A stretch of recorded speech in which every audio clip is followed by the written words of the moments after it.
The command bridge of the starship Resilience hummed with quiet tension as Captain Rebecca Martinez watched the alien vessel approach through the viewport. 3 months had passed since humanity's first contact with the Valdorian Empire, and the negotiations had been anything but smooth. Princess Lyra of House Valdor stood beside her, the ethereal alien woman's silver skin catching the bridge lighting in ways that still mesmerized the human crew. Her elongated ears and luminescent blue eyes marked her as one of the ancient, elf-like race that had dominated this sector of space for millennia. "Your people continue to surprise me," Lyra said, her melodic voice carrying notes of genuine curiosity.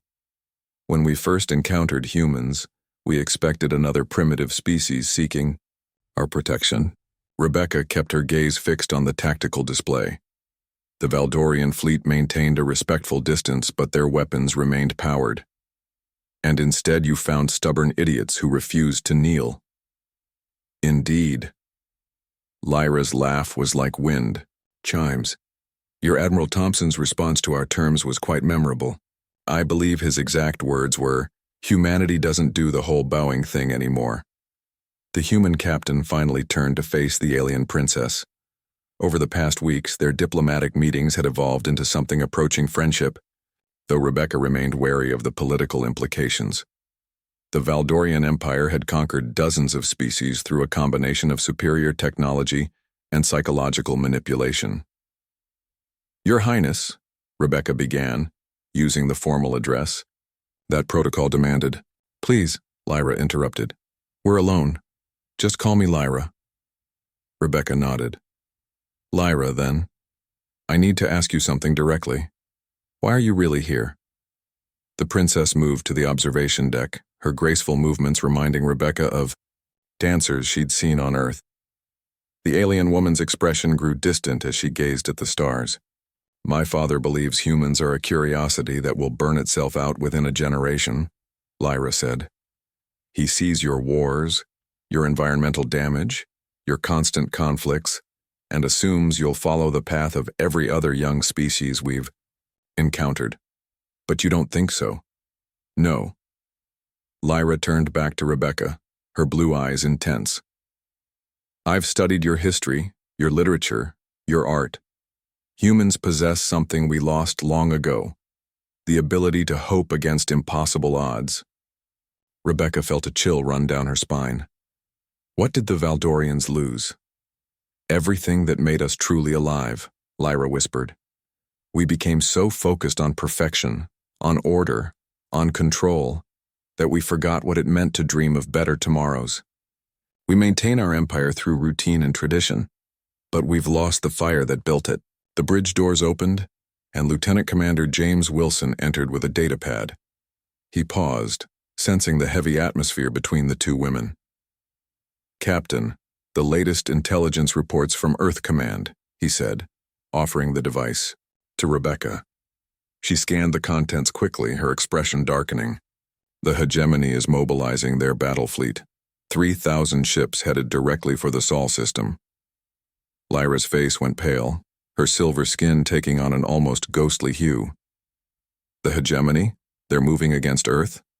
You know them?" Rebecca asked. "They're the reason my people built our empire," Lyra said grimly. "The hegemony consumes everything in its path. They don't conquer, they eradicate. Every species they encounter is either absorbed into their collective or destroyed utterly." Wilson cleared his throat. "Captain, with respect, our combined fleet has maybe 800 ships. Even with Valdorian support, we're outnumbered 4-1. Rebecca studied the tactical data, her mind racing through possibilities. The math was simple and brutal. Humanity didn't have the firepower to stop the hegemony advance. "There is one option," Lyra said quietly. "The ancient protocols." "Which are?" "Emergency measures built into Valdorian law. If a species faces extinction and proves worthy, the Empire can invoke total war protocols." Lyra's voice carried a weight that made both humans pause. "But it requires unanimous agreement from the Royal Council, including a formal bond between our peoples." Rebecca looked up from the datapad. "What kind of bond?" Marriage alliance. A member of our royal house would need to formally wed a representative of humanity, creating an unbreakable political union. The bridge fell silent except for the steady hum of the ship's systems. Wilson excused himself quietly, sensing the personal nature of the conversation that was about to unfold. "You're talking about yourself," Rebecca said. "Yes." Lyra moved closer, her luminescent eyes searching Rebecca's face. "But I need to know something first, and I need you to answer honestly. Ask, do you love me?" The question hung in the air between them like a physical force. Rebecca felt her heart racing, memories of their weeks together flooding back. Quiet conversations in the ship's arboretum, shared meals, moments when political necessity had given way to genuine connection. "That's not a fair question," Rebecca said finally. "Why not?" "Because you're asking me to separate my feelings for you as a person from the fact that answering yes might save my entire species." Rebecca ran her hands through her hair. "How can I know if what I feel is real, or just desperation dressed up as romance?" Lyra stepped back, hurt flickering across her features. "But," Rebecca continued, "that's exactly why my answer matters." The alien princess waited, her entire body tense. "No," Rebecca said quietly. "I don't love you. Not yet."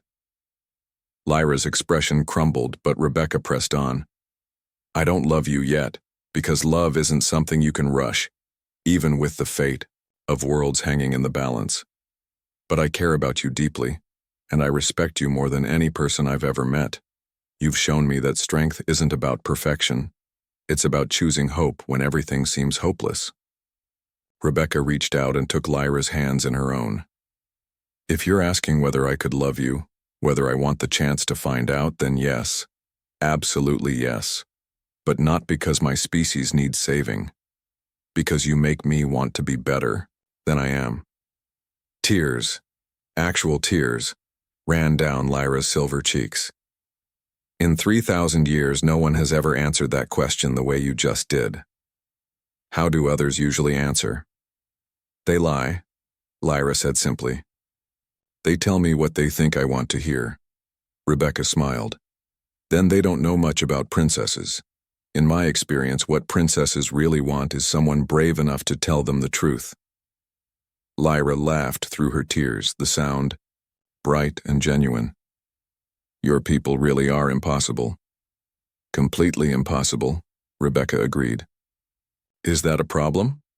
"Not at all." Lyra squeezed Rebecca's hands.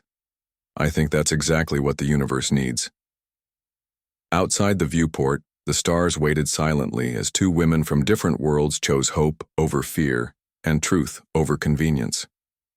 The hegemony was coming, but they would face it together. And sometimes, Rebecca thought, that was how the impossible became possible. One honest answer at a time.